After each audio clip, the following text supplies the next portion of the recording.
जो भी व्यक्ति यहाँ लोग आए हैं उनसे हम लगातार फीडबैक ले रहे हैं और उसमें जैसे मैंने आपसे कहा कि बिल्ड बैक बेटर, तो हम बेहतर से बेहतर प्रतिदिन हम अपनी लर्निंग अपने नेक्स्ट डे के प्लानिंग को में उसको इंक्लूड करते हैं। हम लोगों ने कंटीजेंसी प्लानिंग भी की थी। उस दिन भी हमारी कंटीजेंसी प्लानिंग बहुत सक्सेसफुल थी। 10 से 15 मिनट के अंदर हमारे एम्बुलेंस हमारे ग्रीन कॉरिडोर के थ्रू उनको लेके अस्पताल गए थे। तो जो बाद की स्थिति थी रेस्क्यू एंड रिलीफ की, वो बहुत ही क्विक थी। तो ये दर्शाता है कि हमारी प्लानिंग में कोई कमी नहीं थी। उन्होंने समय रहते बहुत ही अल्पावधि में कार्य किया है और हम लोगों ने इसको पता भी किया कि 10 मिनट के अंदर सारे जो घायल थे उनको हम लोगों ने अस्पताल में पहुंचाया। आने वाले महाशिवरात्रि के पर्व तक हमारी अन्य चुनौतियां भी हैं, जैसे बहुत सारे हमारे सेक्टर्स जो जहां पे अखाड़े लगे थे वो खाली हैं, तो वहाँ जो संपत्ति है, चाहे वो सरकारी संपत्ति हो या किसी कॉन्ट्रैक्टर की हो, उसकी सुरक्षा, और इस दौरान बड़े क्षेत्र में कोई व्यक्ति भटक न जाए, इसके लिए 3 शिफ्टों में भी ड्यूटी प्रतिदिन लगाई जाती है। अफवाह फैलाने वालों पे बहुत ही सख्त कार्रवाई हम लोग करेंगे और उनकी पहचान की जा रही है। महाकुंभ 2025 का ये 5वां स्नान है और आपने सही फरमाया कि जो 3 अमृत स्नान थे उसके अतिरिक्त ये तीसरा मुख्य स्नान है। इसके बाद से महाशिवरात्रि का भी स्नान होना बाकी है। आपने देखा होगा कि एक छोटी सी चूक उस दौरान हो गई थी जिस दिन मौनी अमावस्या था। उससे सीख लेके हम लोगों ने और बेहतर प्रबंधन कैसे किया जाए। प्रबंधन की एक टेक्निक है कि बिल्ड बैक बेटर, मतलब पहले से और बेटर करें। तो अगर कोई बात हुई है तो उसको हम एक अपॉर्चुनिटी के रूप में लें और जो कम्युनिटी को का फीडबैक इंक्लूड करके हम चीज़ों को और बेहतर बनाएं।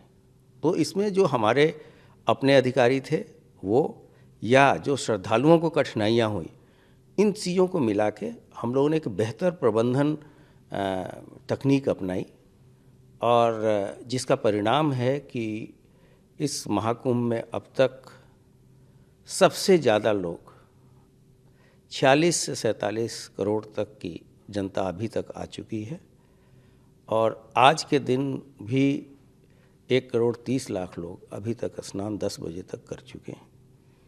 प्रयाग के अलावा हमारा विशेष ध्यान चित्रकूट, मिर्ज़ापुर विंध्याचल मंदिर, वाराणसी का काशी विश्वनाथ कॉरिडोर, अयोध्या के राम टेम्पल, सभी पे बराबर तरीके से है, क्योंकि अधिक से अधिक श्रद्धालु यहाँ स्नान करने के बाद, प्रयागराज में स्नान करने के उपरांत ये लोग इन गंतव्य स्थलों पर जाते हैं और वहाँ रास्ते में इनके साथ कोई असुविधा न हो, कोई घटना दुर्घटना न हो, इसके व्यापक प्रबंध किए गए हैं।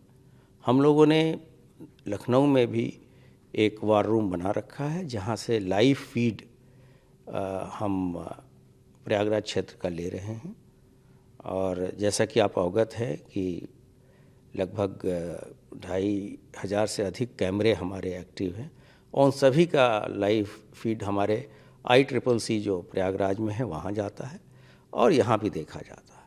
कोई भी निर्देश अगर यहाँ से देने होते हैं हम लोग ICCC को देते हैं। वहाँ एक काफ़ी सीनियर IPS ऑफिसर को प्रभारी बनाया गया है। इसके अलावे जो इंसिडेंट कमांडर होते हैं वो वहाँ पे स्वयं मौजूद रहते हैं, सीनियर ऑफिसर, और जो निर्देश यहाँ से मुख्यालय से दिए जाते हैं उसका इम्प्लीमेंटेशन, क्रियान्वयन वो लोग फील्ड पे कराते हैं। तो ये जो बेहतर प्रबंधन और भीड़ नियंत्रण के बारे में जो प्रबंधन किए गए उसका ये सुखद परिणाम है कि चीज़ें बहुत ही व्यवस्थित और सुनियोजित तरीके से भीड़ होने के बावजूद चीज़ें चल रही हैं। क्या इशू रहा, क्योंकि जैसा कि एक, हालांकि 47 करोड़ लोग अब तक आ चुके, एक बड़ा नंबर है ये, वहाँ तक पहुँचना। पुलिस ने उसको सीख के बाद आज का स्नान हो या अभी 26 तारीख का स्नान बाकी है, तो उसको लेकर के ये कहा गया कि बहुत से लोग फंसे रहे। आज की तारीख में भी सवाल ये उठ रहा है कि बॉर्डर सील हैं, लोग नहीं आ पा रहे हैं, लोगों को दिक्कतों का जिक्र किया गया, ऑपोजिशन हो, पार्लियामेंट हो, या हर जगह लोग इस पे चर्चा करते रहे। आप लोग कैसे इसको कंट्रोल कर पा रहे हैं, या कैसे मैनेज किया गया? वाकई कितनी दिक्कतें थी, या पुलिस ने इसको कैसे मैनेज किया? मैंने पहले भी कहा है कि इसमें कोई एडमिनिस्ट्रेटिव लैप्स नहीं है। ये हमारा पब्लिक का इतना ओवरवेलमिंग रिस्पांस है, इतनी अधिक संख्या में लोग आ रहे हैं। और आप देखेंगे कि मेले की शुरुआत से अब तक जो जिस वर्ग के लोग आ रहे हैं उसमें भी काफ़ी अंतर हुआ है। अब छोटी गाड़ियों से लोग आ रहे हैं, पहले ट्रेन्स और बसेस से लोग आ रहे थे। तो लोगों के आने के मोड ऑफ ट्रांसपोर्ट में भी अंतर हो रहा है, तथा उनकी जो बहुत सारे लोग इसलिए शुरू में नहीं आए कि अब भीड़ कम होगी, लेकिन कुंभ का इतना विश्वव्यापी इसकी पहुंच हो गई है कि सभी पूरे संसार से लोग आ रहे हैं। भारत के भी प्रत्येक राज्य के कोने कोने से लोग यहाँ पहुँच रहे हैं। रेलवे के द्वारा प्रतिदिन, जैसे मुख्य स्नानों के दिन तो 5 लाख से अधिक लोग ट्रैवल करते हैं, आते और जाते हैं, और उसके लिए 400 से अधिक गाड़ियाँ लगाई जाती हैं। सामान्य दिनों में भी यह संख्या 3 से 3.5 लाख होती है, तथा करीब 350 ट्रेनें चलाई जाती हैं।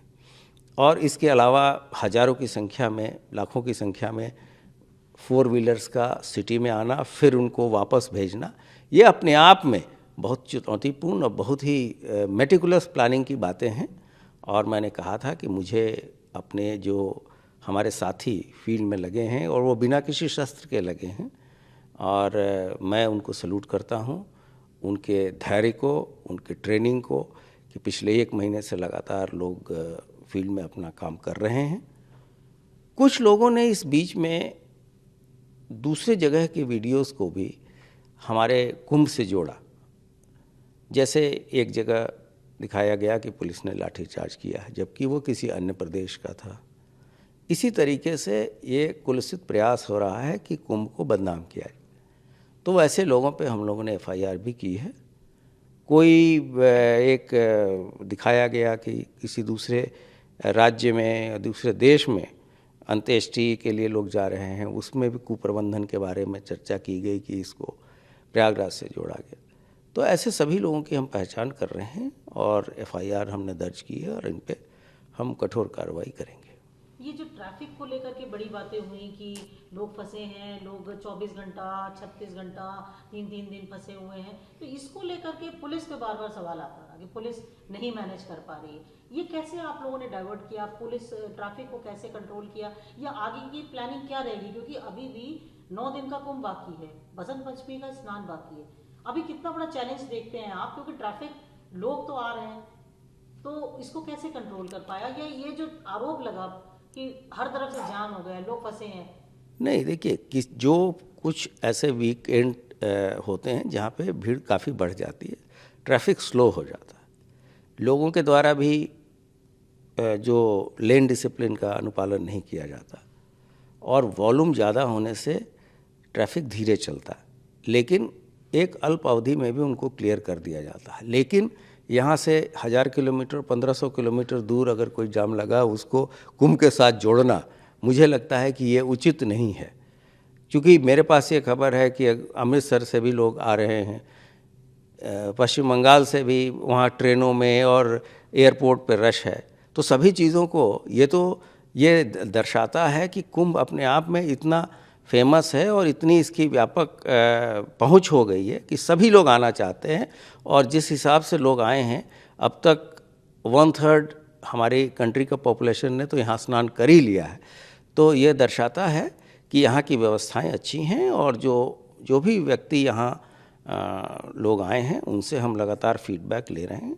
और उसमें जैसे मैंने आपसे कहा कि बिल्ड बैक बेटर, तो हम बेहतर से बेहतर प्रतिदिन हम अपनी लर्निंग, अपने नेक्स्ट डे की प्लानिंग को में उसको इंक्लूड करते हैं, ताकि हम बेहतर से बेहतर सुविधाएं श्रद्धालुओं को दे सकें। हम ये कह सकते हैं कि जो एक अनफॉर्चुनेट इंसिडेंट हुआ, पुलिस के लिए जान, आप चाहे वो आदमी उतनी आपके लिए बराबर ही है, माने जो अगर कोई भी घटना अनफॉर्चुनेट हो जाती है, क्योंकि बीइंग अ पुलिस चीफ आप ज़्यादा रिस्पॉन्सिबिलिटी से या रिस्पॉन्सिबिलिटी से देखते हैं कि कोई घटना ना हो या कोई किसी के साथ अप्रिय घटना ना घटे। इतने बड़े क्राउड मैनेजमेंट के लिए हम लोगों ने कंटिजेंसी प्लानिंग भी की थी। उस दिन भी हमारी कंटिजेंसी प्लानिंग बहुत सक्सेसफुल थी। जैसी घटना हुई सभी जो लोग इंजर्ड थे हम लोगों ने उनको तत्काल बहुत ही अल्प समय में 10 से 15 मिनट के अंदर हमारे एम्बुलेंस हमारे ग्रीन कॉरिडोर के थ्रू उनको लेके अस्पताल गए थे। तो जो बाद की स्थिति थी रेस्क्यू एंड रिलीफ की वो बहुत ही क्विक थी। तो ये दर्शाता है कि हमारी प्लानिंग में कोई कमी नहीं थी। घटना के बारे में न्यायिक आयोग गठन हो चुका है, इसमें गंभीरता से जांच होगी। अगर कोई उसमें दोषी पाया जाता है तो कार्रवाई भी की जाएगी। इतने बड़े प्रबंधन में जो सभी व्यवस्थाएं की गई थी, जैसे कि रेस्क्यू एंड रिलीफ की, ग्रीन कॉरिडोर बनाने की, एम्बुलेंस लगाने की, ये सभी चीज़ें लगी हुई थी और उन्होंने समय रहते बहुत ही अल्प अवधि में कार्य किया है। और हम लोगों ने इसको पता भी किया कि 10 मिनट के अंदर सारे जो घायल थे उनको हम लोगों ने अस्पताल में पहुंचाया और बहुत लोगों की जान पुलिस ने बचाई। इसके अतिरिक्त आपने देखा होगा कि किस तरीके से एनडीआरएफ और हमारे सिविल पुलिस के जवान बूढ़े वृद्ध बच्चों पे लगातार कैसी सेवाएं कर रहे हैं। लोगों ने अपने कंधे पे भी वृद्ध महिलाओं को उठाकर और गंतव्य स्थानों तक पहुंचाया है और इसका प्रसारण भी आप लोगों के माध्यम से सभी जगह किया गया। हम कह सकते हैं एक भी जान अगर जाती है या किसी को भी क्षति हो, हाँ, वो तो देखिए किसी भी जगह अगर सामान्यतः भी जो कोई घटना होती है तो वो ये हमारा प्रयास होना चाहिए कि उस तरह की घटना न हो और जल्द से जल्द उसमें दोषियों पे कार्रवाई की जाए। ये जो दुष्प्रचार वाली आप बात कह रहे हैं कि कुंभ का दुष्प्रचार में भी कुछ लोग लगे हुए हैं, तो इसको कैसे कंट्रोल कर पा रहे हैं या कुछ आप रिक्वेस्ट करेंगे? क्योंकि पार्लियामेंट हो, मैं बार बार कह रही हूँ, पार्लियामेंट हो, ऑपोजिशन हो, वो लगातार या आम कुछ यूट्यूब्स पे भी हम देखते हैं, सोशल मीडिया पे भी देखते हैं कि लोग वीडियोस चला रहे हैं, कुछ अफवाह भी फैला रहे हैं। नहीं, हम लोगों ने एक तो फैक्ट चेक हैंडल हमारा कार्य कर रहा है। हम लोगों ने अपील भी की है और लोगों को हम एजुकेट भी करते हैं कि ये घटना यहाँ की नहीं है, तथा ऐसे मिस्चिफ मॉन्गर के विरुद्ध हम लोग FIR भी हम लोगों ने की है और कार्रवाई भी हम अवश्य इसमें करेंगे। क्योंकि सर अभी 26 फरवरी तक का मेला बाकी है, तो अभी समय है, तो आप क्या किस तरीके से सख्त कार्रवाई देंगे या पुलिस कितनी अलर्ट है कि कोई अफवाह न फैला पाए, कुंभ को लेकर दुष्प्रचार न करे, मतलब इसकी छवि को खराब करने का जो प्रयास में लोग लगे हैं वो न कर पाए? आने वाले महाशिवरात्रि के पर्व तक हमारी अन्य चुनौतियां भी हैं। जैसे बहुत सारे हमारे सेक्टर्स जहाँ पे अखाड़े लगे थे वो खाली हैं, तो वहाँ जो संपत्ति है, चाहे वो सरकारी संपत्ति हो या किसी कॉन्ट्रैक्टर की हो, उसकी सुरक्षा, और इस दौरान बड़े क्षेत्र में कोई व्यक्ति भटक न जाए, इसके लिए 3 शिफ्टों में भी ड्यूटी प्रतिदिन लगाई जाती है। और हमारे सभी साथी लगातार अंतिम दिन तक, जब तक कि कुंभ का लास्ट श्रद्धालु वहाँ से न चला जाए, हम वहाँ मौजूद रहेंगे और ये सुनिश्चित कराएंगे कि वहाँ किसी तरह की कोई अप्रिय घटना न हो। और ये अफवाह फैलाने वालों पर कितना सख्त रहेगी? क्योंकि अभी तो अफवाह फैलाने वालों पे बहुत ही सख्त कार्रवाई हम लोग करेंगे और उनकी पहचान की जा रही है और हम संबंधित सोशल मीडिया प्लेटफॉर्म से उनकी सारी डिटेल ले रहे हैं। हम ये कह सकते हैं कि जिस दिन पहले दिन से कुंभ शुरू हुआ था और 26 फरवरी तक आपके लिए वही भी पहला दिन होगा जिस दिन आखिरी दिन होगा? हाँ, हमारे लिए तो कुंभ शुरू होने के पहले और ख़त्म होने के बाद तक हम सभी चीज़ों पे सतर्क दृष्टि रखेंगे।